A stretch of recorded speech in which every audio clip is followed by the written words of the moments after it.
Bismillahirrahmanirrahim. Assalamualaikum warahmatullahi wabarakatuh.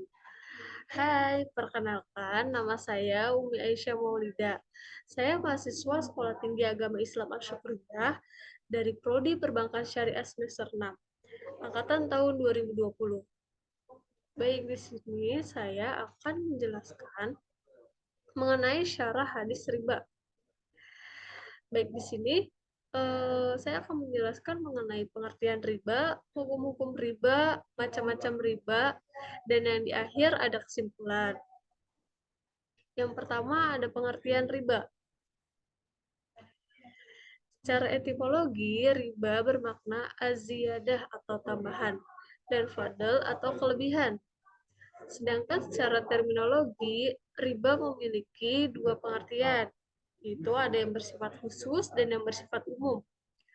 Adapun pengertian secara khusus, riba adalah tambahan yang disyaratkan sebagai kompensasi dari pembayaran qard atau utang yang melebihi batas waktunya, yaitu setiap kali adanya penangguhan atau keterlambatan dalam pembayaran, maka dikenai biaya tambahan. Adapun pengertian secara umum, riba adalah segala bentuk tambahan yang terjadi dalam transaksi utang piutang dan jual beli, yakni jual beli yang bersifat fasid dan dilarang oleh syarak. Dari definisi di atas dapat dipahami bahwasanya riba adalah biaya tambahan yang disyaratkan dari pengembalian harta pokok dan biaya tambahan yang dibebankan sebab keterlambatan dalam pengembalian atau sebab adanya permintaan penangguhan dalam pembayaran. Jika dilihat secara teknis, riba adalah pengambilan tambahan dari harga pokok atau modal dengan cara yang batil. Nah, yang kedua ada hukum-hukum riba. Adapun hukum riba adalah haram. Tidak ada ikhtilaf di kalangan ulama terkait dengan keharaman riba. Nah, ini berdasarkan Al-Quran dan hadis yang melarang perbuatan riba. Di dalam Al-Quran, itu Auzubillahiminasyaitonirrajim, Bismillahirrahmanirrahim. Ya ayyuhalladzina amanu taqullaha wa zaru ma baqiya minar riba in kuntum mu'minin. Fa in lam taf'alu fazanu biharbin minallahi wa rasulih. Wa in tubtum falakum ru'usu amwalikum la tajlimuna wa la tujlamun. Ya, artinya, wahai orang-orang yang beriman, bertakwalah kepada Allah dan tinggalkan sisa-sisa riba yang belum pernah dipungut jika kamu orang yang beriman. Jika kamu tidak melaksanakannya, maka umumkanlah perang dari Allah dan Rasul-Nya. Tetapi jika kamu bertaubat, maka kamu berhak atas pokok harta kamu. Kamu tidak berbuat zalim atau merugikan dan tidak dizolimi atau dirugikan. Quran Surat Al-Baqarah ayat 278 sampai 279. Dalam ayat ini merupakan penugasan dari Allah Subhanahu wa taala kepada pemakan riba.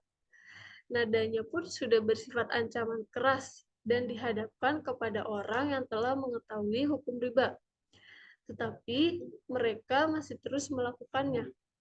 Ini berarti bahwa mereka yang tidak mengindahkan perintah-perintah Allah, mereka disamakan dengan orang yang memerangi agama Allah.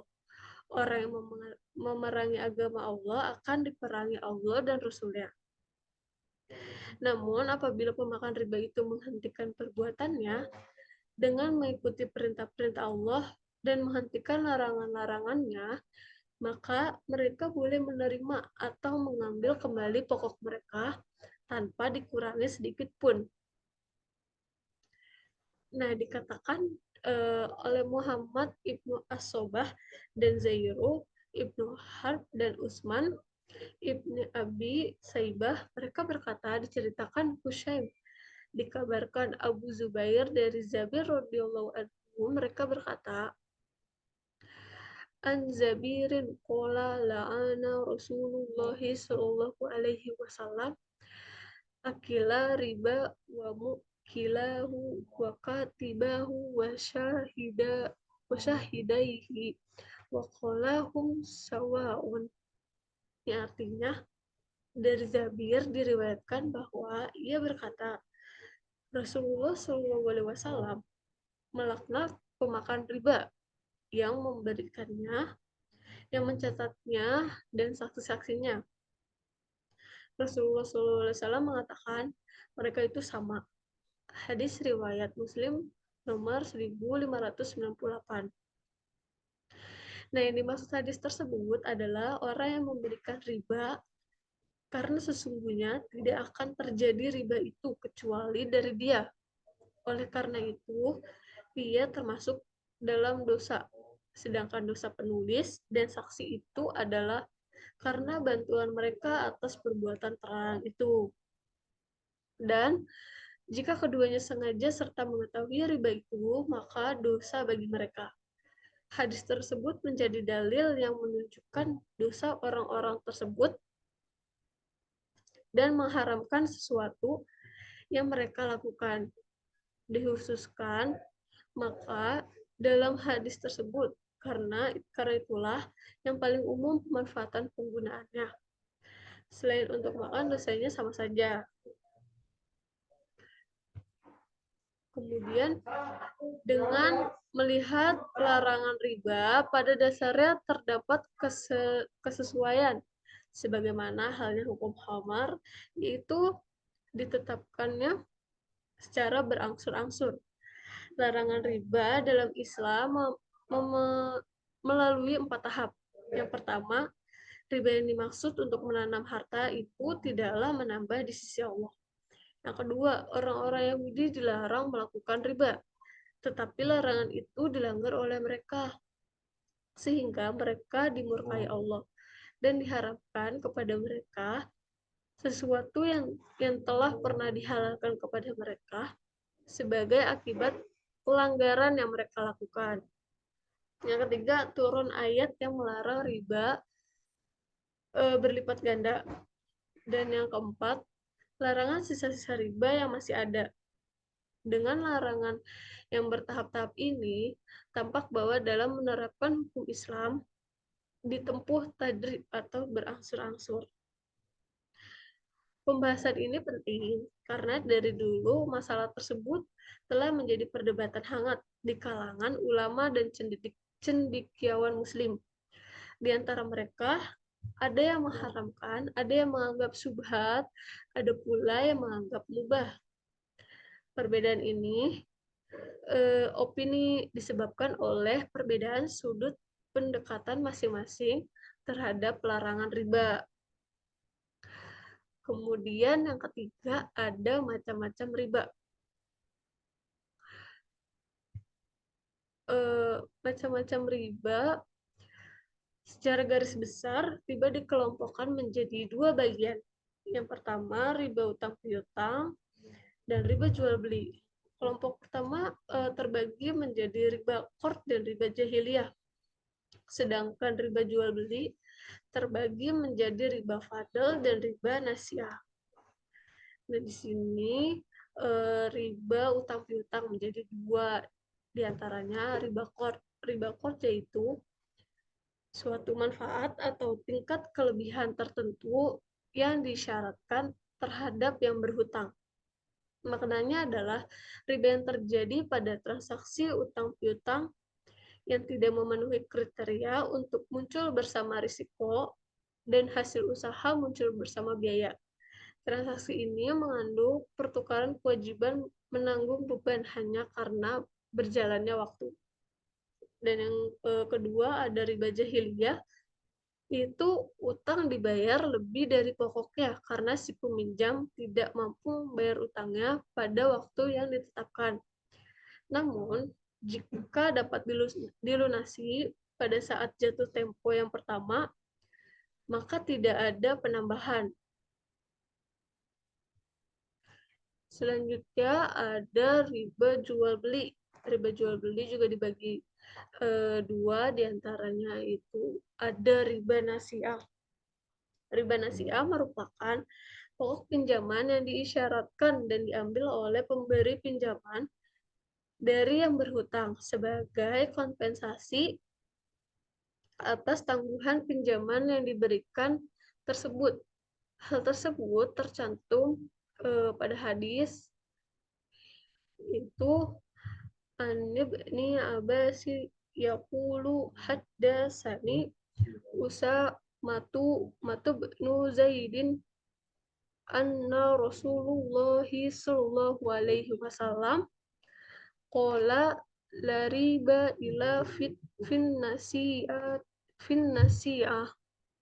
yang artinya dari Ibnu Abbas diriwayatkan bahwa ia berkata, Usama bin Zaid telah bercerita kepadaku bahwa Rasulullah SAW bersabda, tidak ada riba kecuali pada riba nasiah.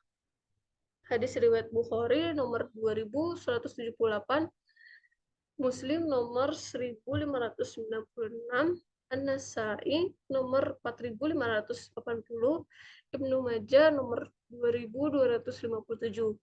Nah, riba jenis ini haram berdasarkan Quran, Sunnah, dan ijma umat Islam. Selanjutnya ada riba fadl. Istilah dari riba fadl diambil dari kata al-fadl, yang artinya tambahan dari salah satu jenis barang yang diperuntukkan dalam proses transaksi.